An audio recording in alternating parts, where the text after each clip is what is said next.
The zeal of the Trump supporters, their passionate belief that the election was stolen from Trump, that Biden is an illegitimate president and a tyrant who does not have the consent of the people. That is the most important fact to know about today's Republican Party. Today's Republican Party is run by politicians who do not themselves believe that Biden stole the election, but are obliged to pretend they do, or at minimum are obliged not to cast doubt on it, because they're afraid of this politically active and passionate base, some part of which is violent. The party does not have room for anyone who questions the fundamental passions of this Trump base. I'm Benjamin Wittes, and this is the Lawfare podcast, December 13th, 2021. Barton Gellman is a longtime national security reporter for The Washington Post, for The Atlantic, and elsewhere. His latest article, an Atlantic cover story, is entitled "Trump's Next Coup Has Already Begun." He joined me in the virtual Jungle studio to talk about the article, to talk about what the Republican Party is doing to position itself to overturn the results of an adverse election in 2024 if necessary. We talked about why Trump is oddly positioned better to do this than in 2020 when he held the powers of the presidency, and we talked about what, if anything, can be done to stop it. We also took questions from a live audience. It's the Lawfare podcast, December 13th, Bart Gellman on Trump's next coup.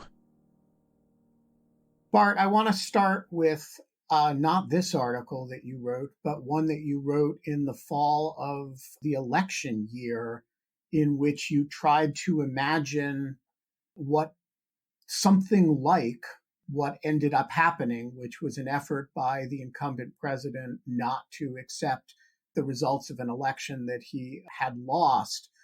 I'm wondering if you could briefly summarize the argument that you made in relation to what happened. To what extent do you feel like the events that culminated on January 6th vindicate that article? And to what extent do you think you were overstating the case?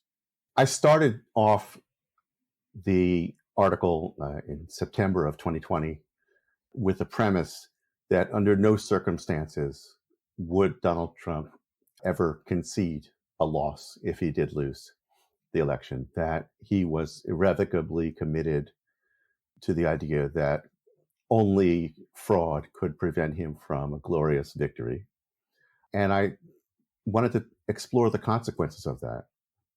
If you have a candidate, especially a sitting president, who simply declares that he has won, despite all evidence of the count, and refuses to concede, the system doesn't know very well how to handle that. We've never actually had it happen before.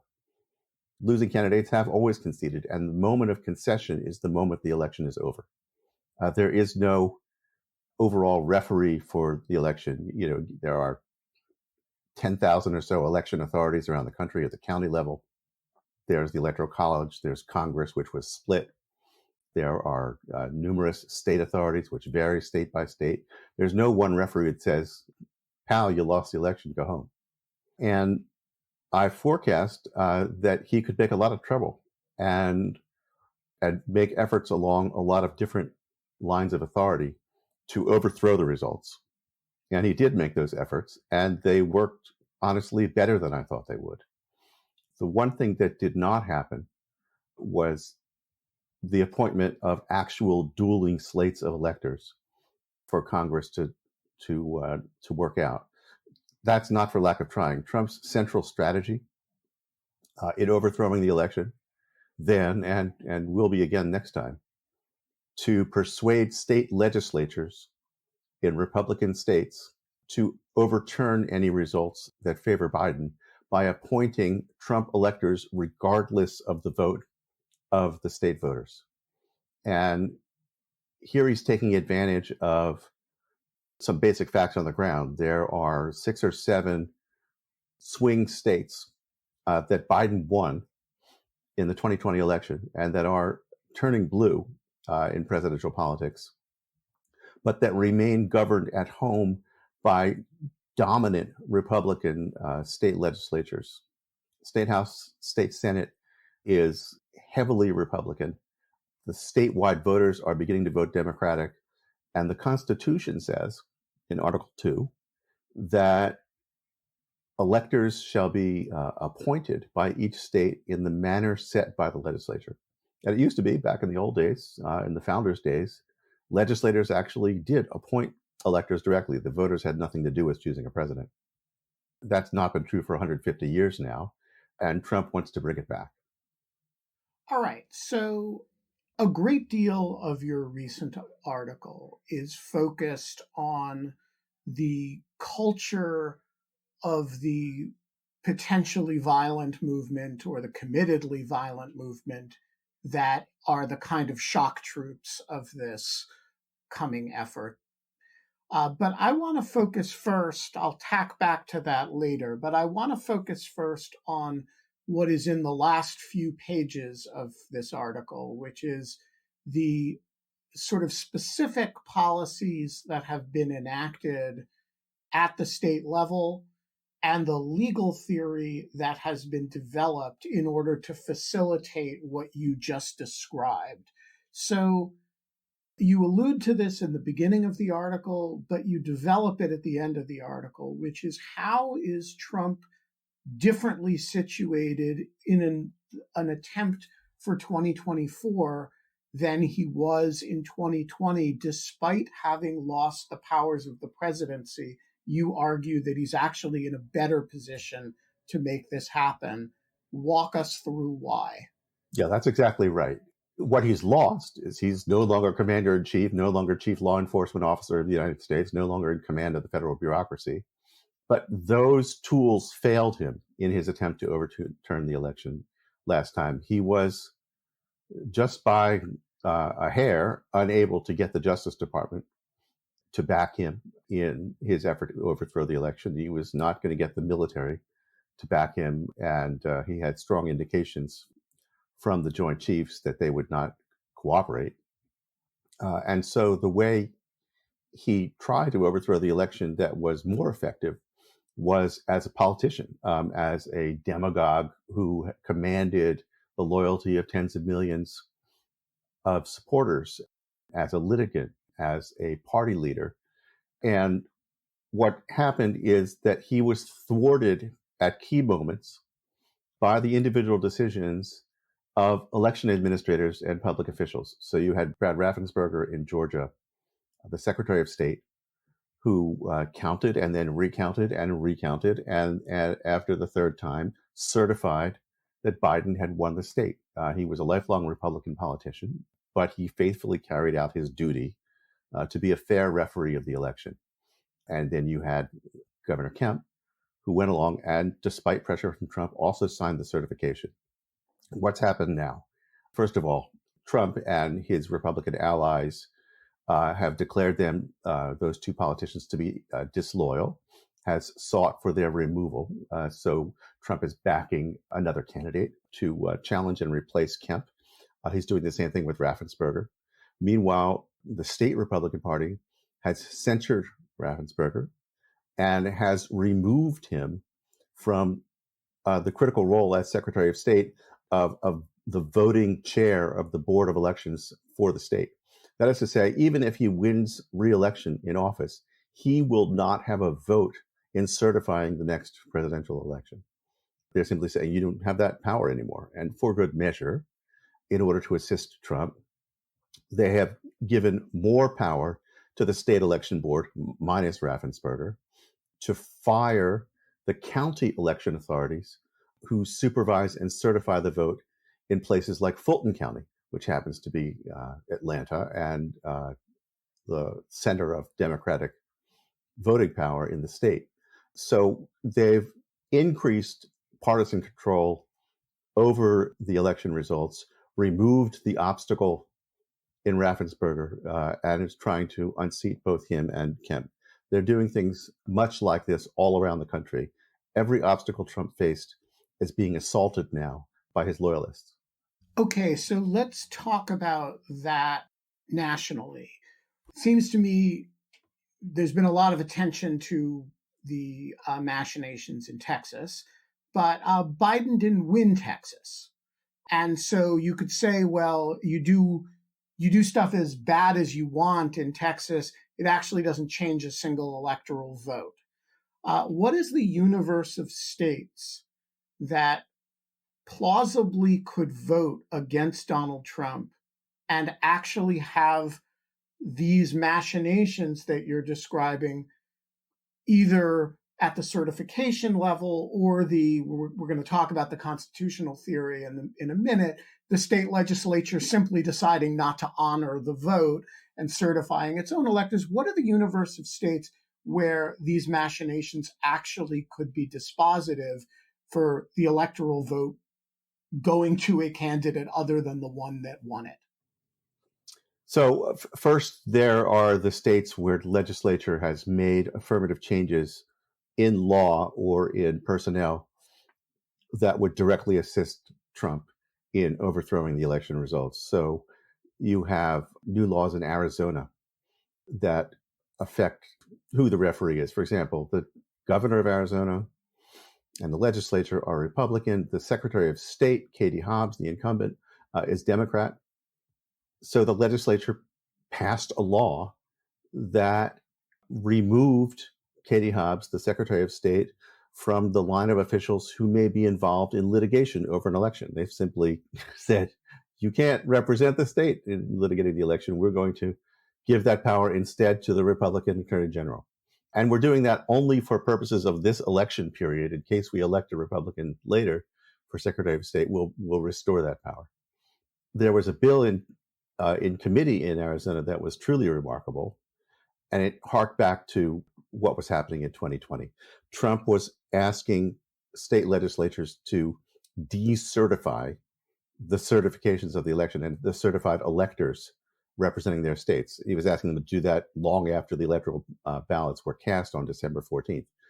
One trouble with that is that there's no such thing as decertification. It doesn't exist under the Constitution or under any of the state laws.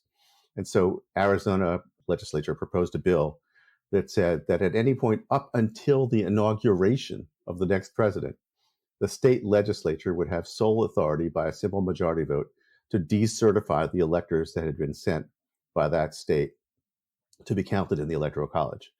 That bill has not yet passed, but it's a remarkable thing. It's showing that Trump acolytes are trying to show their loyalty to him by inventing a whole new concept in law that didn't exist just because he was asking for it last time.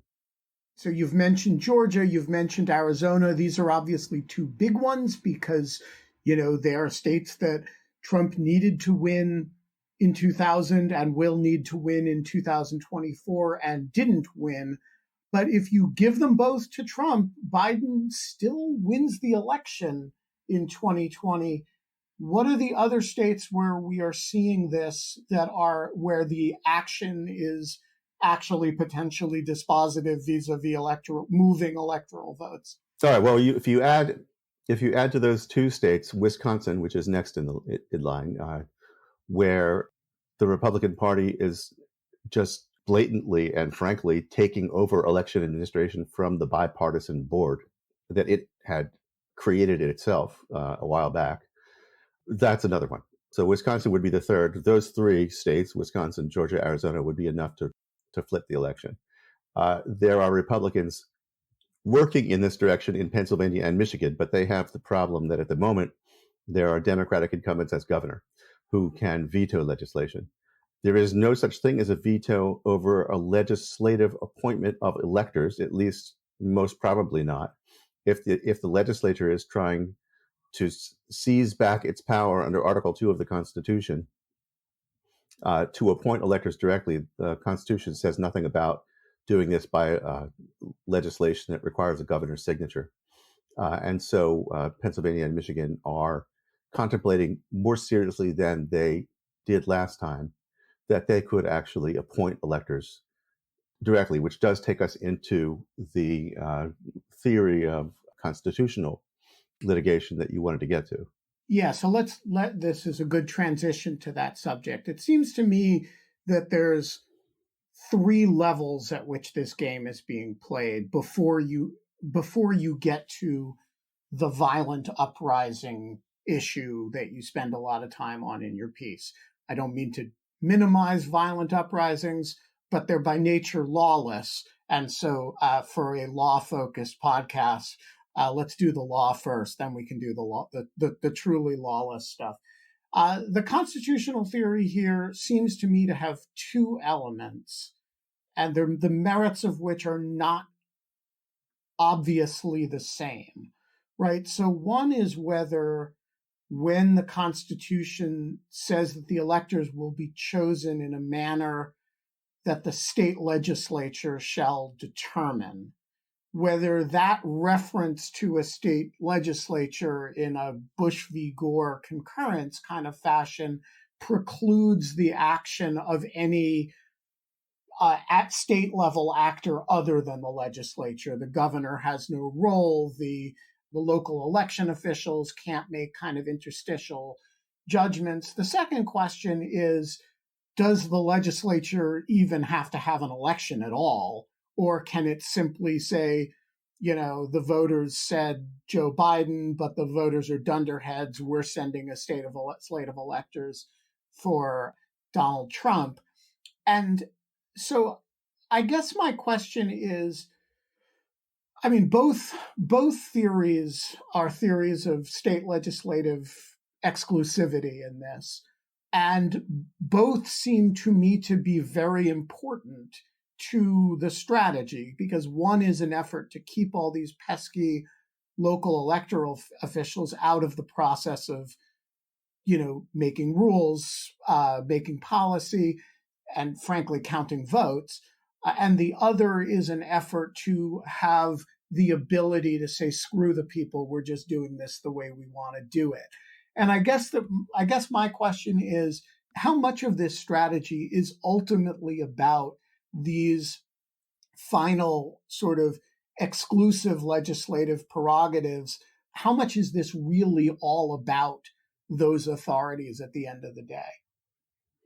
So there are lots of ways to look at the question. I think what the Roberts concurrence said in Bush v. Gore was that... You mean the Rehnquist concurrence? Sorry, yes, I do mean the Rehnquist concurrence. Said that Article 2 gives legislatures the exclusive plenary power to choose the manner of selection of electors, that the states have all ceded that authority to their voters in the manner we're accustomed to, but that the legislatures could, quote, take back that power at any time. Whether he meant literally at any time is up in the air, because there are not many people who think a legislature can hold an election for president, allow the voters to cast their ballots, and then after the fact say, we've changed our mind, we're going to appoint electors directly without regard to what the voters have voted for.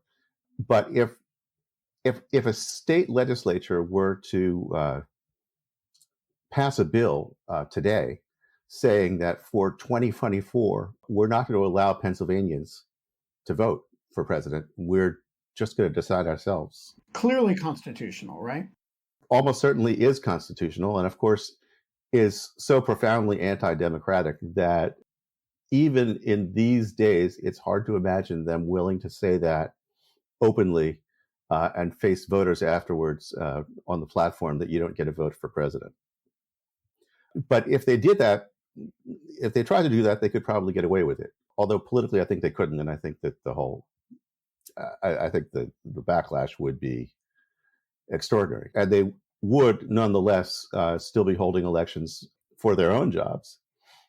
State senators, state house members, members of Congress would still have to be elected by the people. They'd simply be saying, for the president, you don't get a vote. All right. So wait, let me poke at that for a minute, because I think you're making a really important distinction that may, in a very minor way, undermine the direness of the problem. Not in a major way, but if we're talking about what the limits of the Bart Gellman nightmare theory is you may have just made a distinction that offers one. So you're saying, and I agree, that if a state defines the time and manner and play, of the election, it's up to us. We're going to send electors for the candidate of our choice. That's clearly constitutional, but so anti-democratic that no state legislature would have the gumption to admit that they were doing that. But if they define the place and manner of it in a way like we're going to have an election, there's a much more serious constitutional question about whether they get to then not honor the results of that and simply appoint electors of their own. Is that fair? Yeah, it's not only controversial, it's unlikely to be lawful because of voter reliance. To say voters, you choose a president, and then afterward, never mind, we're choosing the president. But it's also unclear whether it would even come to the court, because the Electoral Count Act of 1887 says that if multiple slates of electors are put forward to the president of the Senate and the National Archives, and January 6th comes again, and now Congress has before it Biden electors that were selected by the people, and Trump electors were selected by the legislature, and Congress is the one to decide which electors to honor, if either. Because one scenario is that they say, just exclude the state altogether. Right. All you 6 million Pennsylvania voters, you were just tossing your votes. Okay, so this is really interesting and really important. So the grandest theory of the Bart Gellman nightmare scenario depends at the end of the day on who controls the two houses of Congress, right? Because if you imagine a Trumpist sort of, not a Republican sweep, but a Trumpist Republican sweep, which is at least philosophically a different thing, even if it's not politically a different thing, in 2022, so that you had two houses of the legislature that were both controlled by people who were at least tolerant of the effort that you're describing. That fact itself could be dispositive of the adjudication, right? This is one important reason why Trump is in a much better, stronger position to overthrow the election in 2024 than he was in 2020, because Congress was split in 2020. No one party controlled both houses of Congress, which led to potential scenarios that I had written about in September, in which Congress could be deadlocked and unable to decide which electors to seat. But if Republicans take back the House and Senate in next year's election, then Republicans will be the ones to decide on the electors. And the performance of the party in terms of its obeisance to Trump and its willingness to do whatever he asks and demands doesn't give me confidence that they would follow a sort of fair accounting of what the voters have decided. I want to go back to the other component of the theory, which is, legislative exclusivity as to the rules, right? Because this is where I think irrespective of who's in control of Congress in 2024, the problems that you're describing are actually very acute and really depends on a different adjudicator, which is the Supreme Court, on which I think that Bush v. Gore theory may actually have 5 votes at this point, although we don't know for sure. It seems to me you can do, and they are trying to do, a great deal of work in stacking the deck in a close election simply by not letting local officials have any latitude, or statewide officials who you're not confident in, any role in the disposition of electoral counting or policy. Oh, that's exactly right. And this is where another version of this constitutional doctrine comes in. It's called the independent state legislature doctrine. And what it says is that because the legislature has plenary power over electors, that no other authority is capable lawfully of modifying the legislature's rules about how elections are conducted. So, for example, even though a state legislature is subject to the Constitution and therefore subject to the judiciary of that state.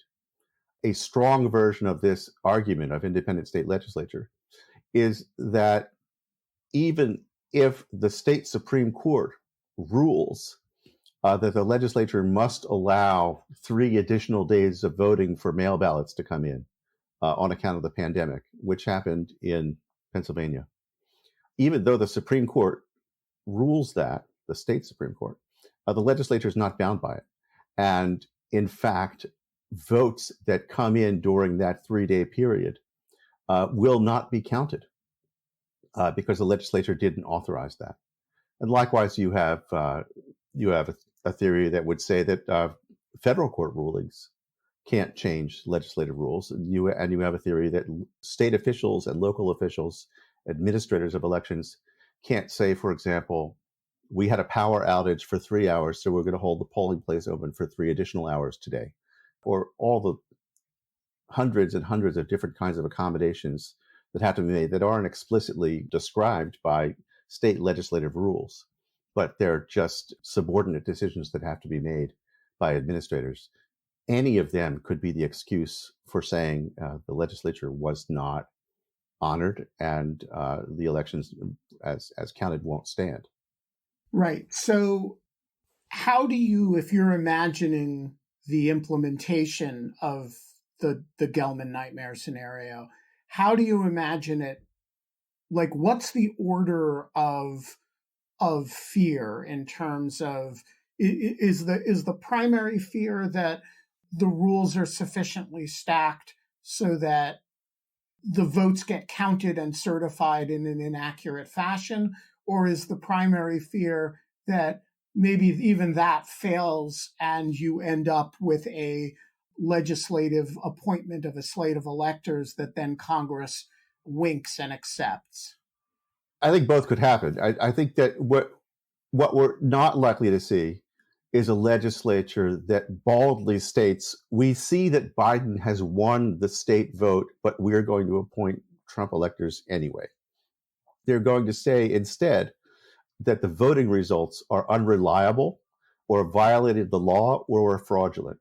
They'll say the voters failed to make a choice because the election was held under rules that they hadn't authorized, or that there was fraud, or any number of excuses like this.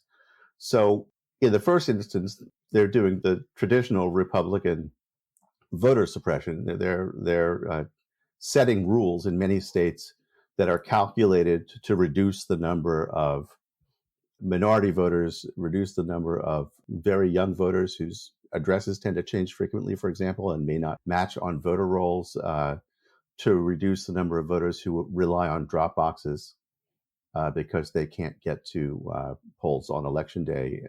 So those rules will largely be enforced in the next election and will diminish the Democratic vote to some extent. But then there's the question of whether there is an after-the-fact excuse saying you didn't follow rules X, Y, or Z, or you did A, B, and C, which we did not authorize you to do. And therefore, those votes can't count. And maybe, therefore, because those votes can't be distinguished from the other votes, we have a generalized failure to run a valid election. And we therefore have no choice but to appoint electors. So, Bart, before we go to audience questions, I have 2 other issues I want to cover. The first is your criticisms of the Biden administration for not treating this as a 5-alarm fire, despite occasionally rhetorically doing so. What should they be doing that they're not, given that all of this at the end of the day, or a great deal of it, is stuff that is happening at the state legislative level over which state legislators claim a constitutional exclusivity and predominance? What could the president be doing that he's not doing? Well, I have a fairly unsatisfactory answer to this because, first of all, it's not my role to say what they should do. My role is to point out what's happening and analyze what the implications are and to say, this is an urgent problem. Thank God for society that I'm not in charge of deciding solutions because I wouldn't be any good at it. But I would say, at minimum, that you would like to see the president treating this as an urgent matter, because he described it in a speech as the gravest threat to democracy since the Civil War. If you're going to use language like that, which I think is entirely appropriate, then it implies you're going to take action commensurate. And what has he done? What has he done? Has he? It may be in part a question of marshaling his formal authority as president, but lots more of leadership has to do with marshaling public support and opposition and the use of civil society resources to solve a problem. You have not seen him use his maximum efforts to adjust the filibuster for voting rights. He has given greater priority, manifestly, to his infrastructure bill and to his social spending bill. He's also got COVID. He's got climate change. He's got a lot of big issues on his plate and shouldn't ignore them. But my position is that a threat to the fundamental democratic institutions of the state that could result in an election being overthrown the next time we hold one should rise higher on his priority list than it has. All right. Finally, I want to tack back to what is, I think, the overwhelming number of words in the article, which is your account of the growing insurrectionist culture and the attitudes toward violence of that culture. What is the connective tissue between those two parts of the article? I mean, at one level, it's obvious, right? There's a violent insurrection that happened, and there's a movement that, in an attempt to overturn an election, and there's a movement of people who have very scary racial attitudes, own a lot of guns, and believe in violence to reinstall Donald Trump that might number around 21 million people. At another level, it's not obvious at all, because everything we've just been talking about has been stuff that takes place, at the legal level and involves democratic processes, if not necessarily democratic outcomes. And they're not processes that are obviously swayed by a bunch of people, who like violence.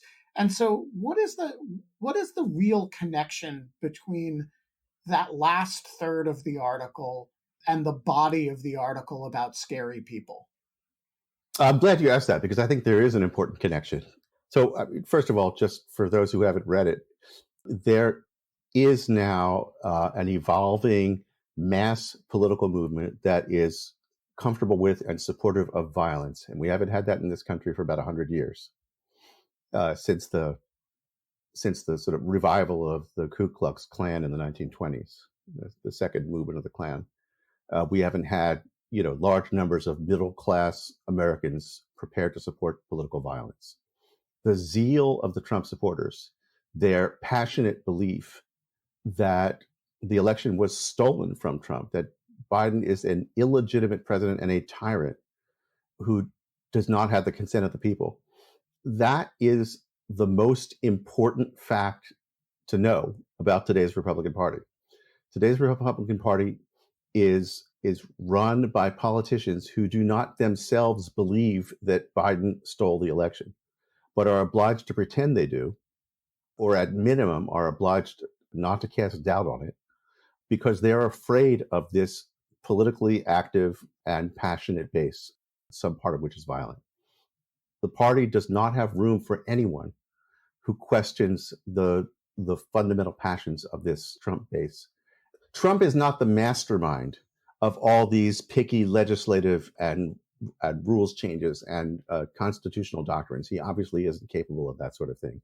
But he and his passionate base of supporters, sometimes violent supporters, have put the fear of God into Republican officials all around the country. And also, opportunistically, they've learned that the Trumpier you could be, the more aggressive, the more out there you could be in support of Trump and his claims of fraudulent election, and the more you can fix the election for next time, the better the base will like it.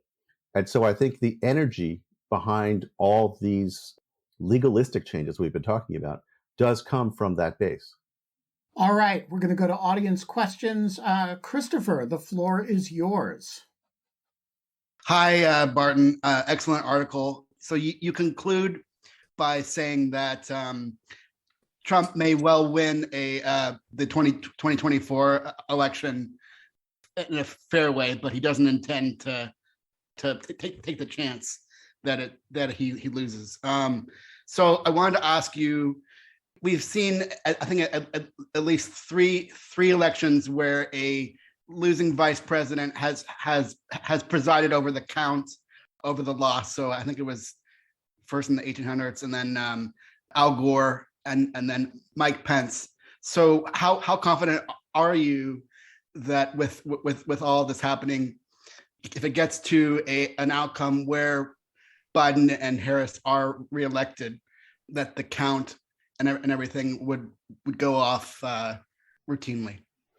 So one question might be, would Kamala Harris do what Trump wanted Pence to do and claim the power to decide which electors were valid herself on her own authority in case that there were dueling slates of electors brought to Congress? That is highly unlikely. I mean, no Democrat could say with a straight face that she has that plenary power that John Eastman wanted to claim for Pence. And Democrats haven't challenged the constitutionality of the Electoral Count Act in the way that Republicans began to do toward the end of the last cycle.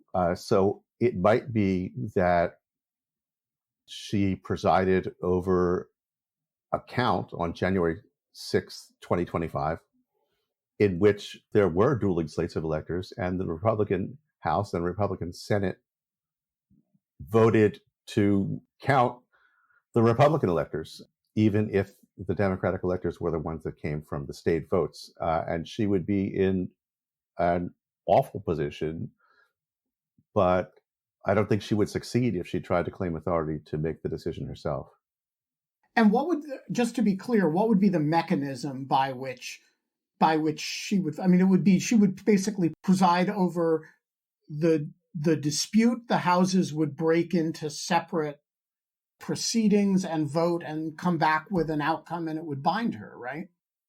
More or less, yes. The Constitution itself says that the electoral ballots from the states shall be opened by the vice president in the presence of the House and the Senate, and the votes shall then be counted, passive voice.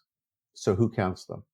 Constitution was silent on that, and so Congress, after a very bad experience in 1876, passed the Electoral Count Act, which specified procedures.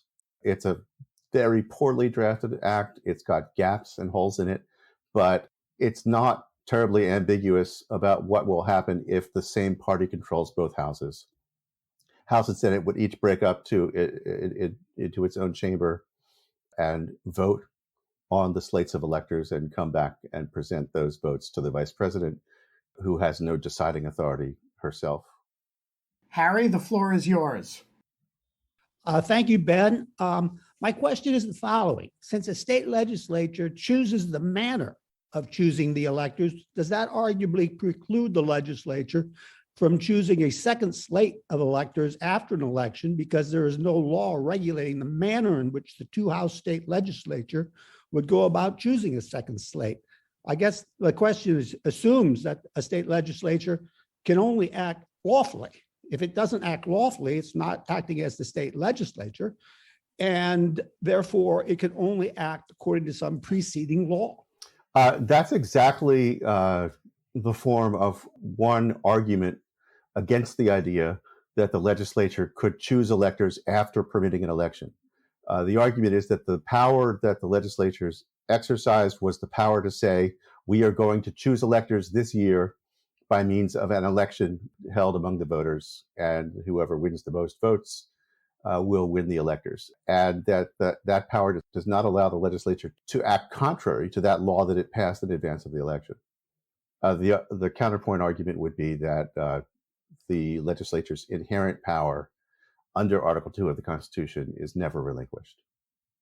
Joyce, who asks me to read her question, asks, the Congress unsuccessfully so far has tried to enact an updated Voting Rights Act. It seemed, based on what you report and what we are seeing, that there needs to be some federal guidelines for how states and local governments run elections. Besides amending the Constitution, which is probably impossible, have you any thoughts about what reasonable guidelines we should work on at a national level? I'm not expert enough to understand the boundaries between federal authority and state authority over state elections. Certainly, when it comes to federal elections, Congress has authority to tell the states how to conduct them. And so there are federal legal provisions that would, for example, require that everyone who has a driver's license be automatically registered to vote. There are a number of voter suppression methods that Republicans have used around the country that would be ruled out by update to the Voting Rights Act and other federal legislative proposals, all of which are being filibustered by Republicans. Whether the federal law can reach into some of the legal tricks that are being employed now to infiltrate state election administration authorities, I'm not sure. So Auntie has a related question, somewhat broader. Thank you. So is there any chance whatsoever of federal election reform to do away with state electors in presidential elections and move toward a direct nationwide popular vote election, even in the case if Democrats held both houses of Congress? Thank you. I won't claim to be expert in this, but my answer would be no. There is no chance of that because it would require a constitutional amendment, and there is such an obvious correlation between the party interests of the Republican Party to keep the Electoral College that I can't imagine you could get the supermajorities required for a constitutional amendment. What about the state level activity in that direction, oriented around the National Popular Vote Compact? It seems to have quite a bit of state level support, but not enough to get it in the ballpark of actual implementation. Is that fair? This is the idea, just to be sure I understand you, that states make a compact that they will each send their electoral votes in favor of whichever candidate won the national popular vote. Correct. And I think it's been, 16 or 17 states have passed legislation signing up for it, but the momentum has definitely stalled, and it's hard to see how it gets to anything like states controlling 270 electoral votes. Yeah, I mean, the problem is the same as abolishing the Electoral College, and this would have an impact that's comparable. Since 92, Democrats have won almost every presidential election according to the popular vote. So no rational Republican is going to support this proposal, knowing that it will dramatically diminish the Republican chances of winning the presidency. John, the floor is yours. First, thank you for this important work. The focus for recent conversations seems to be on the decline of democracy, but are you finding that people understand the implications of that phrase? And I know my question is more about advocacy than journalism, but I'd like your thoughts. Would it help generate motivation before it's too late to dig into the hypotheticals for which we do have some high degree of confidence, such as silencing of journalists and academics, government surveillance to ascertain indicators of resistance to the regime, social media, even enforcing party loyalty through the manipulation of federal funds? I'm picking on those because we saw some aspects of that in the previous administration. So I'm curious on your thoughts of how to help this land better among those that perhaps aren't reading your piece. That's a really interesting question. I'm not in the advocacy business any more than I have crossed already in the way that I wrote this piece. And it's further and further from empirical journalism to start to postulate what the future would bring under anti-democratic authoritarian government. But I'd certainly like to see studies and opinion articles on this subject and in exactly the areas you talked about. What do you get when you have an authoritarian government that is no longer subject to popular sovereignty? Well, yeah, you get repression. You get the arrest of journalists. You get the jailing of political opponents. You get people fired from government jobs who don't support the regime in power. And those scenarios could be described with reference to things that are already happening in formerly democratic countries around the world that are beginning to regress, including Hungary and Poland. Elaine, the floor is yours. I'm wondering if you see the final results of the election in 2024 unresolved, or is it going to go back to the Supreme Court? How do you mean unresolved? Because of lawsuits that are brought because of the electors aren't representing the people. It's somebody must be representing the people here. So that's a really interesting question, and let me tease it out a little bit, because one possible effect of what you're describing is not that a state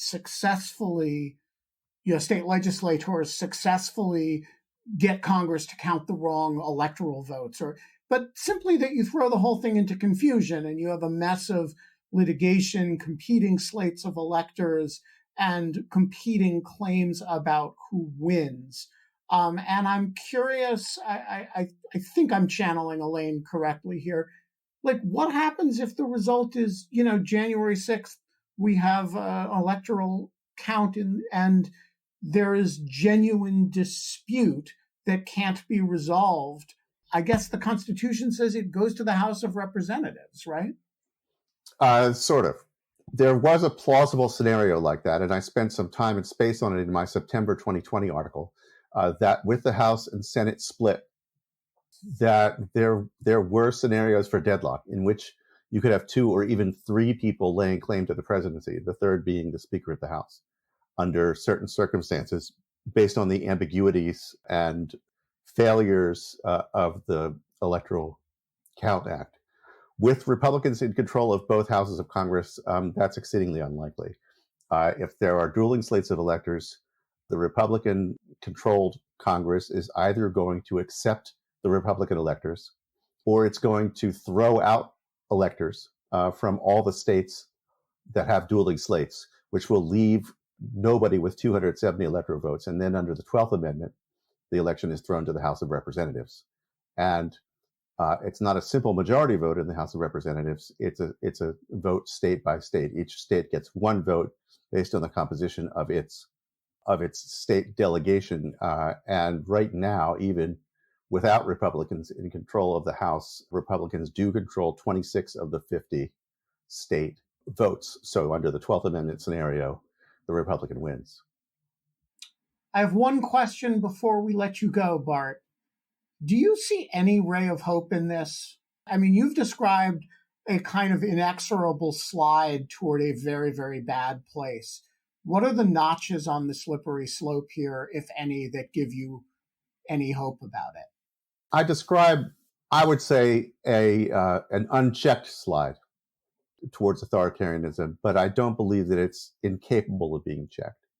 I don't have a recipe for how you fix this, but I do have some, I would say, naive confidence that we're not going to let ourselves slide that far, that somehow something will arise to stop the actual theft of a presidential election. And it may be that sufficient public uprising against these anti-majoritarian, anti-democratic changes will deter state legislators from trying to discard the votes of millions of voters. It may be that pro-democratic forces will match the Republican intensity in seeking out local committee positions and local electoral administration positions and county authorities and secretaries of state, and will not allow to go unanswered the efforts by supporters of the big lie to take over those positions. It may be that federal legislation will be passed. I don't know what the mechanism will be, and it may be simply a failure of imagination on my part. But I have not come to grips with the belief that these Trump efforts to steal an election will actually succeed. We are going to leave it there. Bart Gellman, it's a very important piece of work. For those who have not read it, you should. The worst that'll happen is you'll think Bart's a bit alarmist. But that's what a lot of people thought last time. And the September 2020 article does not read alarmist in light of what happened. So read it, give it some good consideration. Bart Gellman, pleasure to have you on the show. Thanks for having me. The Lawfare podcast is produced in cooperation with the Brookings Institution. Our audio engineer this episode was Kara Schillen of Goat Rodeo. Hey folks, it's the season to buy Lawfare merch, and you can do that at thelawfarestore.com. We got pens, we got notebooks, we got challenge coins, we got hats, we got everything except socks. Those are already sold out. You should buy them up because, they won't be there forever. You can get an ad-free version of this podcast at our Patreon, patreon.com/Lawfare. The Lawfare podcast is edited by Jen Patja Howell. Our music is performed by Sophia Yan. And as always, thanks for listening.